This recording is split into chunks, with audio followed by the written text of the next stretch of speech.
E aí pessoal, tudo bem com vocês? Esse vídeo aqui vai ser um pouquinho diferente, mas vai ser muito útil para que você entenda exatamente o que é que está acontecendo depois de que aquela notícia do STJ proibir a atividade de aluguel dentro do condomínio saiu em tudo quanto é lugar aí. Você está vendo aí um monte de manchete aí que eu estou colocando que dá a entender que o STJ falou que não pode fazer, que os condomínios podem proibir a locação através de Airbnb. Então, a ideia desse vídeo é esclarecer para você exatamente o que aconteceu, como que é esse contexto e principalmente trazer a principal pessoa responsável por tudo isso, que é a proprietária que sofreu esse processo do condomínio onde ela tem o imóvel e que alugava através do Airbnb, tá? Então a primeira coisa é a seguinte, que você tem que entender. Como que ele faz para chegar no STJ? Ele começa numa cidade específica, né? E se por acaso uma das partes quiser uma outra decisão, uma outra instância, esse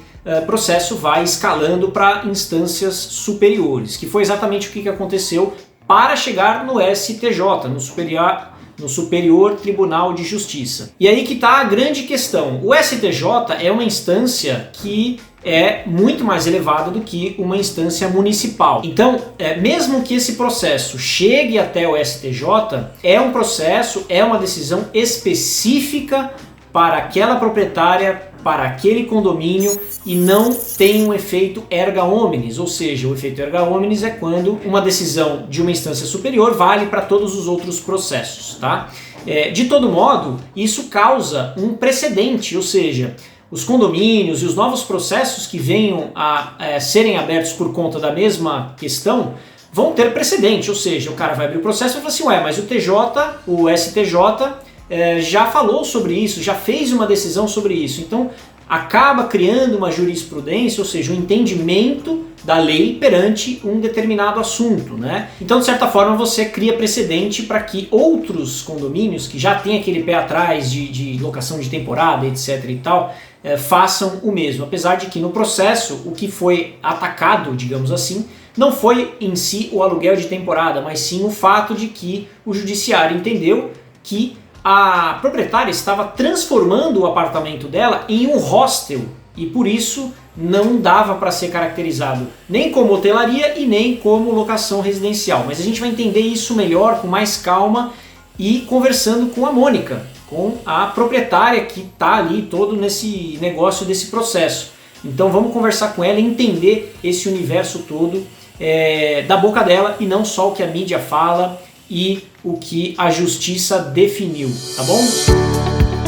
E Mônica, mais uma vez, queria agradecer você pela paciência e pela receptividade da gente bater um papo e entender esse processo do STJ que está dando muito o que falar aí em todo o Brasil, várias manchetes falando sobre essa tal proibição e tudo mais, a mídia dando uma certa ocultada no que de fato é e o que de fato não é, e a gente tem as informações que a própria justiça disponibiliza na internet para a gente e o que sai na mídia. Então eu queria muito agradecer você e por você ter aceitado esse convite de ouvir você, ou seja, a personagem principal desse processo que começou em 2019, não sei exatamente qual ano que começou, mas eu queria ouvir de você o que aconteceu desde o começo, para a gente entender a história toda, e aí finalizar ali com esse contexto de hoje que a gente viu no STJ, essa decisão deles de que o seu condomínio pode proibir você alocar ali os quartos que você estava fazendo. Então vamos começar bem lá do comecinho, Mônica. Como é que foi esse processo? Você morava sozinha e descobriu que tinha uma pessoa que queria alugar um quarto, né? Na verdade, começa um pouquinho antes, Rômulo, porque, na verdade, foi uma vizinha minha que faleceu, mas eu acho que é importante explicar a estrutura desse condomínio. São 104 apartamentos, um andar na rua, um andar no nível da rua, 2 andares para baixo da rua e um para cima. E essa vizinha que faleceu morava num andar térreo. E como eu e a minha mãe temos muito problema de coluna, eu fiquei interessada e liguei também para saber o que estaria valendo o meu imóvel, para ter uma comparação, ter uma noção de preço. Liguei, tinha 4 pessoas já na fila, até que eu deixei meu telefone, ele me ligou Mas, como eu te disse, a mulher morreu, eu não estava preparada para comprar esse imóvel. E aí, bem rapidamente falando, eu acabei, como eu te disse, vendendo o vale presente que eu tinha ganho dos meus filhos, vendendo um Fusca 68 que eu tinha estarrachado ali. Fiz um financiamento no nome do meu filho, mas como o financiamento dele era limitado, tive que arrumar o resto do dinheiro emprestado. Eu digo, é um condomínio que não tem sensor de presença no corredor, é um condomínio que não tem elevador. Nesse meio tempo, aparece um porteiro que diz para mim, Dona Mônica, tem um casal procurando um apartamento e que ele precisava era de um quarto. E eu olhei para ele e eu acho que essa parte é importante, irmão. Eu disse para ele, mas não era isso que eu tinha pensado. E aí, no dia seguinte, eu acordei e falei comigo mesma e disse, larga de ser burra. O cara precisando de um quarto, tu com um apartamento com 3 quartos vazios. Chamei o menino, ele virou um baita amigo, a gente, né, tinha essa desavença com a síndica, porque ela é tenebrosa, mas eu não vou ficar falando disso. E aí a gente ficou muito amigo, e ele percebeu que eu estava me virando para tentar pagar as contas e tal, e conseguiu uma ex-colega de trabalho da amiga da namorada, uma coisa assim, uma conhecida, que também estava precisando de um lugar para morar, e ela veio para cá, só que ela precisava de internet. Para te ver que nem internet eu tinha. Ela que chamou, depois que eu soube que era vivo e tal, ela que fez a senha, eu só fui pagar o primeiro DOC, passei a pagar daí para frente. Então as coisas foram me acontecendo, me atropelando, tá entendendo? Ela disse para mim, por que tu não anuncia na PUC, tem o AAII, Associação dos Alunos Internacionais, alguma coisa assim. E eu disse, como é que faz? Ela disse, deixa que eu faço. Ela bateu as fotos, fez um anúnciozinho, colou lá no mural da PUC e veio o primeiro francês. Até então, os contratos aqui eram de boca. Ah, tá, tu chegou dia 12, então tu paga todo dia 12. Tu chegou dia 4, paga dia 4. Entende? Era assim, era uma coisa muito informal. Eu não entende? Você tinha um imóvel grande ali, que estava no meio da reforma, conheceu uma pessoa que estava precisando de um quarto, mas não era isso que você estava pensando inicialmente, né? Você queria alugar ele inteiro, eu imagino, né? E aí você viu que tinha uma oportunidade de alugar um quarto, porque tinha gente procurando, e aí você fez isso, alugou esse quarto, e aí você recebeu uma outra pessoa que alugou um outro quarto e começou a te ajudar ali a divulgar mais o imóvel para que mais pessoas pudessem alugar aquele quarto para morar, né, seja para trabalho, seja para estudo, né? E ela te ajudou colocando internet e fazendo essa ajuda mesmo ali do dia a dia, não foi isso? Isso. E esse mesmo primeiro francês, ele disse assim, por que tu não divide essa sala? Ele falou isso para mim, uma sala grande, cabia 2 quartos, segundo, né, a ideia dele. Aí ele disse para mim assim, o francês falou, eu vou parar de falar ele e eles, porque lá no processo diz eles, e eles acharam que era o hostel e não tem nada a ver. Ele, o francês, disse para mim, liga para um hostel. Tá? Hostel é coisa de europeu. E diz, ele pede para falar com alguém que fale francês. Ele estava se sentindo tão bem recebido aqui, em família, porque ele chegava na cozinha, fazia comida para todos nós. Entende? Aí vinha o outro, fazia comida. Era um ambiente muito gostoso, e eu conto isso lá no meu depoimento na audiência, né? E, enfim, a pessoa passou, a tal das duas, e ela disse, olha, nós somos 2. Aí eu fui arrumar uma cama de ferro emprestada com a minha ex-sogra, porque era para ser uma coisa provisória. E aí vieram essas meninas. Só que, assim, o menino, o francês, pediu para eu ligar para o hostel. Não foi o hostel que me orientou no como transformar isso aqui no hostel. Eu não disse, eu não confessei, eu não assumi, como estão dizendo, que era um hostel. Não é um hostel, eu fiz questão que a televisão viesse aqui para mostrar que não é um hostel, mas pegou. Inclusive, vou deixar na descrição do vídeo o seu anúncio do Airbnb, lá que está o imóvel, para que todo mundo que esteja vendo aqui esse vídeo consiga abrir e ver. O nome do anúncio é apartamento inteiro, o nome do anúncio, apartamento Sim. inteiro, 5 quartos.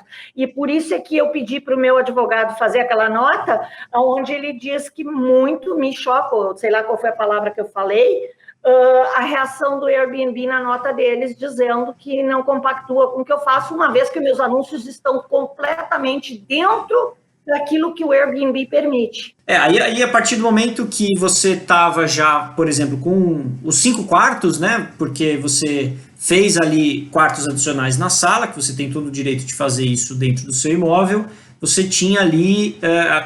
fala-se muito no fluxo de pessoas e tudo mais, né? Como é que é essa história aí? Ótimo ponto, Rômulo. Tu vê, né, no meu entendimento, que não imaginava que existia um negócio chamado Airbnb, que existia a expressão curta temporada. Eu não imagino, isso não fazia parte do meu mundo, tá? Eu achava assim, bom, inclusive naquela época, como eu nem sabia, quem me falou foi esse mesmo primeiro menino, anuncia no Easy Quarto, que é uma coisa que eles também usam muito. O Easy Quarto, nem sei se ainda existe, mas na época era uma coisa para pessoas que queriam morar lá 1 ano, 6 meses, enfim, coisas do gênero. E eu comecei a exigir que o mínimo dos mínimos seria 6 meses. Eventualmente aparecia um, olha, mas eu preciso muito para 2 meses, quero ficar. E eu acabava aceitando, mas assim, excepcionalmente, justamente para que não houvesse fluxo. E aí eu me pergunto, a minha tia, aos outros anfitriões, a justiça e ao Airbnb, o que é mais alta rotatividade? Uma criatura exigir que a pessoa fique, e claro, quanto menor o prazo do tempo, menor o número de pessoas, né? Fica mais difícil de tu conseguir pessoas para ficarem, né? Tem mais pessoas procurando para ficar 1 noite, 2, 3, 4. Então, quer dizer que por ser curta temporada, por ser Airbnb, tu pode ficar 1 noite, e aí não é alta rotatividade? Como é que funciona isso? E aí, então, você começou a alugar os quartos dentro da sua casa muito antes de entrar no Airbnb. Você alugava assim como é uma coisa historicamente muito mais antiga do que a própria plataforma, né? A gente vê aluguel de quarto, né, que as pessoas fazem, às vezes aluguel só para mulher, aluguel só para homem e por aí vai. E o que você fazia era exatamente isso, né? Você alugava quartos para as pessoas residirem ali por um período curto, de no mínimo 6 meses, por exemplo, né? Geralmente estudantes, etc. E aí você foi apresentada para colocar os quartos no Airbnb, não foi isso? Aí já estamos em 2014, uma moça chamada Marlene sem E, do México, disse, por que tu não põe no Airbnb? Eu disse para ela, o que é isso? E ela disse, aproveita a Copa, não sei o quê. E eu disse, o que é isso? Ela disse, deixa que eu faço. Porque eu sou muito caipira com esse negócio de computador. Fez um anúncio lá, e inclusive quem quiser conferir, tá aí o link, tá? E ali que começou a minha vida com Airbnb, em 2014. O condomínio quis processar você porque qual é o objetivo? Qual foi o incômodo inicial? Então, eu adorei essa expressão, Romulo, como tu me ajuda? Incômodo inicial. Eu comentei com uma vizinha, eu sou, modéstia à parte, muito caprichosa, eu comentei com ela que eu enxaguava as roupas que eu lavava dos meninos 3 vezes, entendeu? Enxaguar 3 vezes. E comentei com essa vizinha, a criatura foi lá para o portão e ficou, acho que ela falou 102 vezes, porque ela não falou nem para mim nem para ela.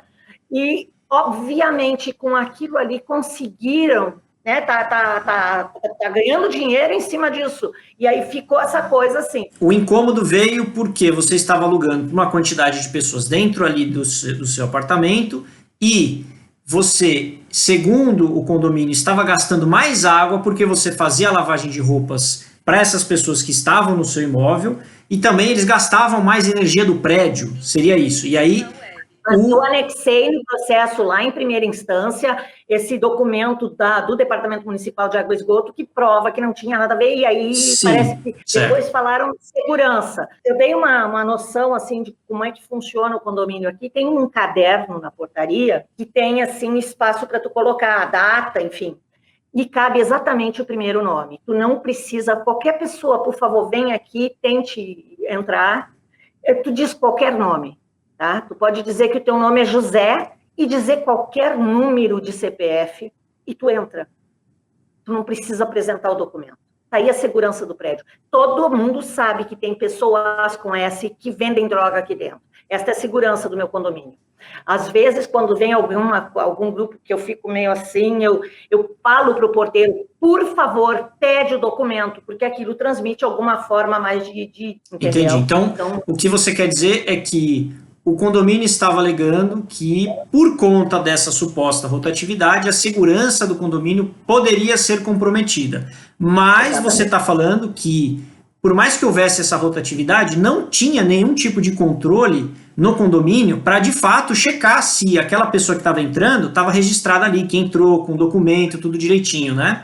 Isso eu estou falando só para mostrar o quão curta era a vara que me atucanava, entendeu? Porque no processo ficou provado que não existiu nunca, jamais, nenhuma reclamação com relação a qualquer das pessoas que eu recebi aqui. E aí você acha que essa mudança do entendimento do judiciário, né, de falar, não, o que você faz não é locação residencial, não é nem por longo período, não é nem por curto período, se assemelha a um serviço de hospedagem, né, que foi o que eles conseguiram traduzir e condenar você por isso, né, julgar você por isso, né? Você acha que você presta um serviço de hospedagem? Porque eles falam que você fornecia serviços de internet, mas hoje, que é até aquela coisa do valor agregado, né, que é interessante a gente falar, que eles interpretaram como se você cobrasse mais para fazer coisas, ou seja, fornecer internet, seja fazer uma lavagem das roupas para as pessoas ali gratuitamente, né? E eles entenderam que eram serviços de hospedagem, né? Quem é Superhost vai entender o que eu vou falar agora. A gente faz qualquer coisa para permanecer Superhost, porque aquilo vai permitir com que tu tenha mais visibilidade, pelo menos é assim que eu entendo. Mas é da minha natureza também, viu, Rômulo? Eu vou ler aqui para ti, porque eu acho que lendo fica mais fácil do que eu falando, dá mais credibilidade, tá? Aqui eles colocaram minhas palavras textuais. Eu tenho 3 filhos e o meu ninho ficou vazio, dizendo que meus filhos tinham crescido, cada um tomou seu rumo, né? Não é isso que está escrito, mas é isso que eu quis dizer. Isso ficou complicado. Mas aí Deus encheu a minha casa. Eu vou falar, putz, como é que conseguiram torcer isso, Rômulo? E eu sou muito feliz com isso. Eu gostava de receber aquelas criaturas que estavam morando aqui, entende? Não tinha nada de hostel, ou de profissional, entende? E eu vou ler, para agradar, é isso que está escrito na decisão do processo, para agradar, eu comecei a lavar a roupa. E eles, as pessoas, os meninos que moravam aqui, eles mesmos me disseram, isso agrega valor. Era mais interessante ficar aqui. Não tem nada a ver com cobrar. E eu quero dizer que até o dia de hoje, quando eu hospedo para a pessoa ficar uma noite, que ele tem uma entrevista de emprego amanhã, aqui do outro lado da rua, e ele me pede um ferro de passar, eu digo, me dá que eu passo, eu deixo engomadinha, eu não cobro por isso. Isso é uma gentileza, é um agrado, é uma cortesia. Que é uma base, um dos fundamentos da própria plataforma, né, do Airbnb, que é de você cuidar, que é você hospedar, né, que esse termo hospedar realmente ele causa muita confusão, né, mas de você poder receber a pessoa na sua casa e cuidar dela, né, de certa forma. Então era uma coisa que você fazia por bom grado e porque as pessoas percebiam um valor nisso, né, não um valor de dinheiro, né, mas um valor de cuidado, um valor de carinho, um valor de generosidade e tudo mais, né. E tomou essa proporção. Entendeu?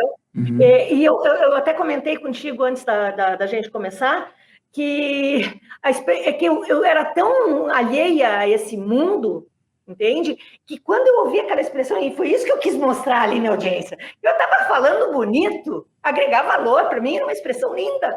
Você não pensou em gerir um negócio, né? Ou seja, você não chegou e vou alugar quarto, deixa eu ver meu custo aqui. Inclusive, mais adiante, dá a entender ali, onde ele diz assim, ó, evidencia ampliação da atividade com conotação continuada, e permanente e indiretamente a melhora da situação financeira. Quem escreveu isso aqui não sabe que eu estava pagando financiamento, que eu estava pagando IPTU, condomínio de um apartamento que estava parada a obra, tá? Pagando material, pagando a mão de obra do Paulinho e agregando valor.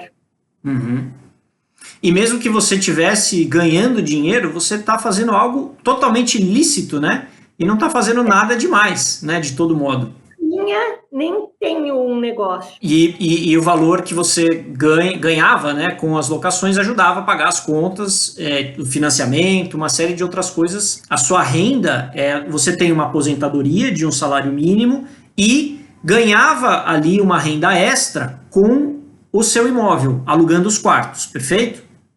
Uma coisa que talvez seja interessante dizer, porque, claro, que quem trabalha com hospedagem vai me entender, mas quem não trabalha com hospedagem tem aquela conta assim, opa, apareceu um pouquinho, ela ganhou R$88 por um quarto por uma noite. Então, multiplica isso, quanto é que não é assim que funciona.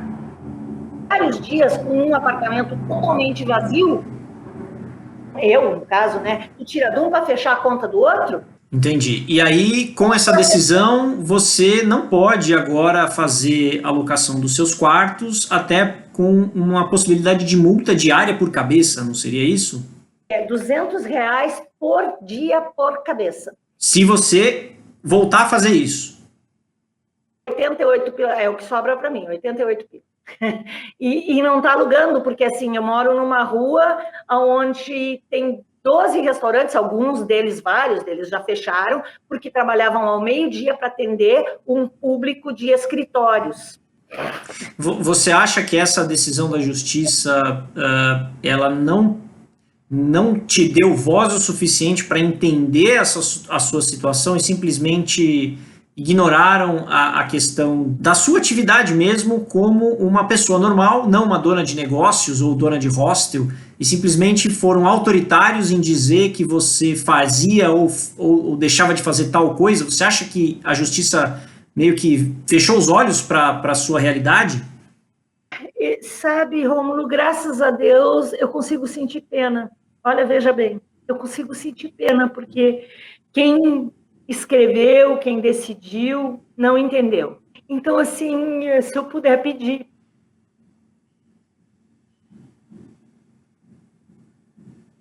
de pedir para que me ajudem a, como é que eles falam, marcar o STJ.